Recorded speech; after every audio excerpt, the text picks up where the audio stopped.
আসসালামু আলাইকুম স্যার। ওয়ালাইকুম আসসালাম। ইন্টারভিউ দিতে আসছো? জি স্যার।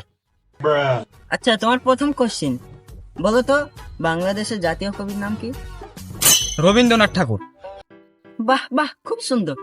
আচ্ছা, তোমার দ্বিতীয় কোশ্চিন বলো তো, বাংলাদেশের বিদ্রোহ কবির নাম কি? কাজী নজরুল ইসলাম। বাহ বাহ, খুব সুন্দর। আচ্ছা, তোমার 3 নম্বর কোশ্চিন বলো তো, বাংলাদেশ কত সালে স্বাধীন হয়েছে? হওয়ার তো কথা ছিল 1952 সালে, কিন্তু হয়েছে 1971 সালে 16 ডিসেম্বর। বাহ বাহ, খুব সুন্দর। আচ্ছা, তোমার শেষ নাম্বার কোশ্চিন বলো তো, আকাশে কতটি তারা আছে? এটা তো এখনো জানা যায়নি, বিজ্ঞানীরা গবেষণা করছে। বাহ, জিনিয়াস, ফ্যান্টাস্টিক। আচ্ছা, তুমি যেতে পারো এখন। নেক্সট। কি ইন্টারভিউ দিয়ে আসলেন? জি হ্যাঁ। ইন্টারভিউতে কি কি প্রশ্ন করছিল? প্রশ্ন তো মনে নাই, উত্তরগুলা মনে আছে। আচ্ছা, উত্তরই কোন? কাজী নজরুল ইসলাম, রবীন্দ্রনাথ ঠাকুর। মাত্র এই দুইটা? না, আরো দুইটা আছে। আচ্ছা, কোন?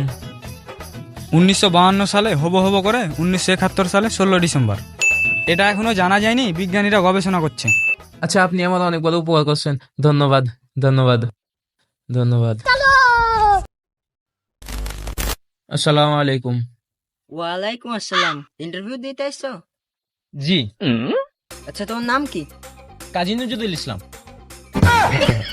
তোমার বাবার নাম কি? রবীন্দ্রনাথ ঠাকুর। তোমার জন্ম তারিখ কত?